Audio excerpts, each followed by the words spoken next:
Hello, and welcome to another exciting installment of Black and White Battles. And this is number 12, and it's against someone whose name I can't remember, so I will put it in the title and description and all that jazz. So I'm going to lead with an Aerofun, he's going to lead with an Agarudu. Here, this was really stupid.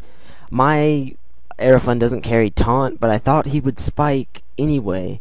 And he just goes for the U-turn, so I switch out to my Magic Mirror Espeon, and he just U-turns, and it was like really obvious because that was super effective. So that was just a pretty fail play on my part already, but yeah, I don't do that the whole battle, so it should be okay, as you will see. So he goes into a Suicune. Obviously, Espeon is not going to be doing anything to Suicune, so I'm going to switch out, and I'm going to go into Aerofun again, in case he decides to Calm Mind up, or something of that nature. I can just Encore it, and Leech Seed, and all that stuff will be good. So here, I know that he's not going to stay in at all, because I could just taunt him, so I know that for a fact that he's going to switch. He does. He goes into his Nattare, so I go for the U-turn, and unfortunately he goes for the Nattare, which means I'm going to take the Steel Thorns damage, which is not fun, but things shout happen. What? So I go into Nidoking. Shiny Nidoking. It's a beast. It gets Encourage here, and also with Encourage, so it boosts the power of moves that have secondary effects. But also, if you have a Life Orb, you still get the boost, but it doesn't even take the recoil. So there, I go into my Nidoking, go for the Flamethrower. I guess he wasn't expecting it, and I take him out in one hit easily because of Encourage and Life Orb and all that stuff. So he goes into a Ninjask. Of course, he's just gonna sub up, and here I probably should have gone to Aerofun first, but I just stay in, break his sub. I mean, I'm not gonna take any Life Orb recoil at all because of the whatchamadingy, Encourage. And so here, I thought he might, like, Baton Pass to his Suicune or something. So that's why I went for the Thunderbolt, just, you know, in case. But, of course, he's just going to sub again. So here, I'm finally going to switch out to my Aerofun, knowing that I can just Encore his Substitute, and, he can't Baton Pass. So he is going to go for that, sub, and I can Encore it, so I decide to go for the Encore, but he is obviously not going to, you know, risk getting Encored, so he's going to switch out and go into his Agarudu. I think that's what its name is. I'm not looking this up right now, and I'm like completely too lazy to do it as we speak. So as I speak. Hopefully you're not speaking as this video is going. Maybe you are, who knows. So I go into my King Jelly. Wait, that wasn't right. It's more like King Jelly. Yes, of course. So he yawns. So I'm going to switch out to my Kajono, as he is going to do the pretty effective strategy of yawning and spiking. So now I know for a fact, well, actually what I was trying to do is I knew that he would have a Focus Sash. I was at least trying to break it, because and I wasn't going to go for this Stone Edge, because I wasn't going to like use 2 in a row, because it would probably miss. But he actually switches out to a Goragu as I U-turn, get a crit, and now I'm going to go back into Nidoking. And basically, this thing can really hurt me with Earthquake, so I'm just kind of have to hope that an Ice Beam with Encourage and Life Orb will take it out, and luckily it does. And Nidoking is just a fucking boss, like, I swear. Especially shiny Nidoking. It's one of my favorite Pokemon, and it's just, it got a lot better this generation with Encourage. So here he goes back into his, maybe it's called Agarudu. It's something similar to that, I know, but he is going to go for the Yawn, as I'm going to go for the Flamethrower, obviously bring him down to his Sash, and here I have to switch out, because in this generation, Sleep Fodder is basically the same thing as Death Fodder, because it's just ridiculous. So I go out to my Kajono.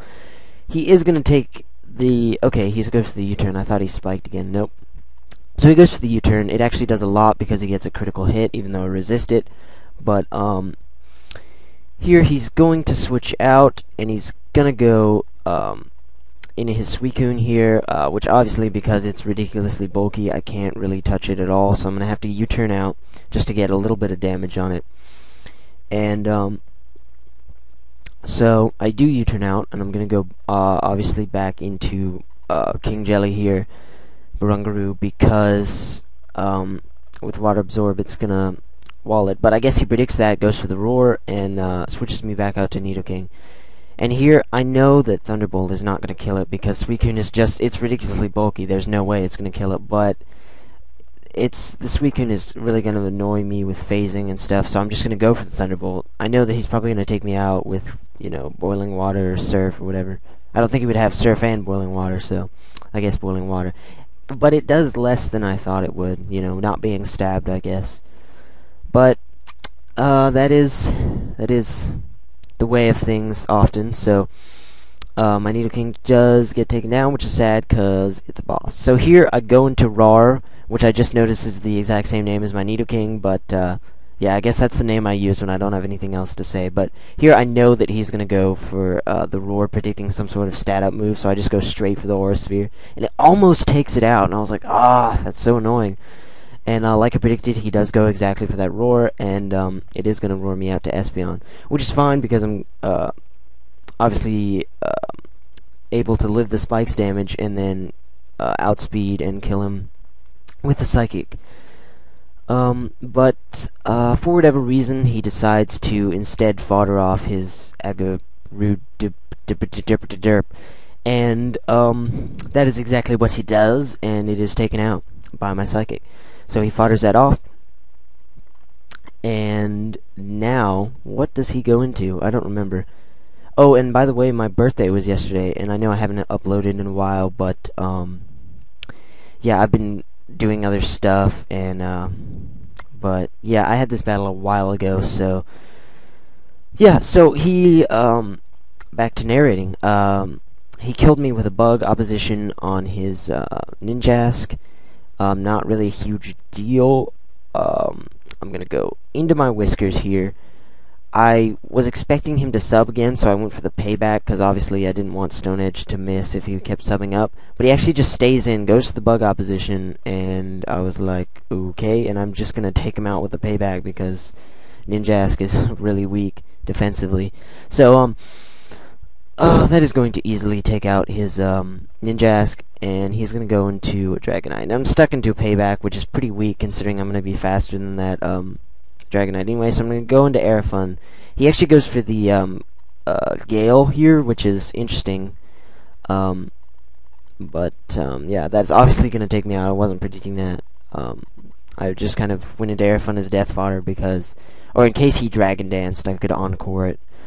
So here I'm going to go into Burungaroo. Sorry about that. I'm going to go into Burungaroo, and he's just going to go straight for the Outrage. And even though max defense bold, it's still going to do a whole shitload because I only have base 70 defense, and I am going to be able to get off that Toxic, which is good because I'm doubting that he's running Heal Bell, and if he has multi-scale, then it means that he can't like roost back up to full because he's always going to be lower than max HP because of the poison. So that was my reasoning there. Plus Shadow Ball probably wouldn't have done that much to it anyway. So he takes a little bit of poison damage. I'm going to go into Kajono here and go for the Stone Edge. And it misses. And this, as you're about to see, is massively huge and game-changing and, all this other bad things that people say. So he's going to get the third turn Outrage, which was also just, and, but now, of course, he is confused and poisoned. So here, my last guy is, my Lucario, and basically, I have to bank the fact that he won't stay in, he'll switch, and I can get a Nasty Plot, or he gets confused, but he decides to switch. Sorry. Again, sorry about that, but I'm gonna get the nasty plot up anyway for free because he is going to switch and he's gonna go into his second to last guy. His last is his Dragonite, which is the Suicune. But at this low health, it's obviously not gonna outspeed me because it's not an offensive kind or anything like that. Blah blah blah. I can't talk. Good lord. But I'm gonna easily take him out with an Aura Sphere, and so yeah, this is where Stealth Rock probably would have come in handy. So I basically have to hit him with the Shadow Ball because I run Vacuum Wave, not Hidden Power Ice. So I go for the Shadow Ball, and guess what, children? He lives with like 1 HP, and I was like, isn't that just super fantastic?